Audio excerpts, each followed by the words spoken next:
Hello, I'm Ed Dulzer with the Process Technology Technical Support Team, here to show you how to adjust the safety limit controller on a Titan water heater.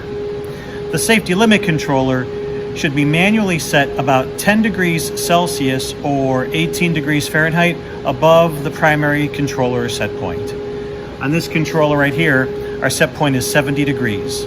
So we're going to set the SLC for 80 degrees. To access the safety limit controller, we have to open the front door. The safety limit controller lives at the bottom of the electrical box right here. This one isn't fully clipped in yet, but that's okay for the purposes of our demonstration.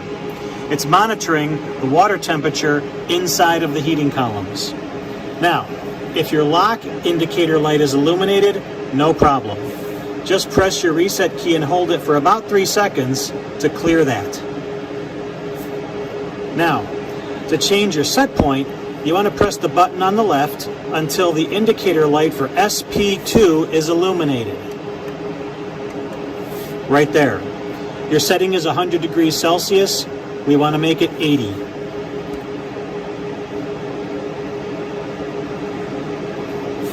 Now, to return to your normal display, you press that button on the left again. That's how you adjust the safety limit controller on a Titan water heater. Thank you.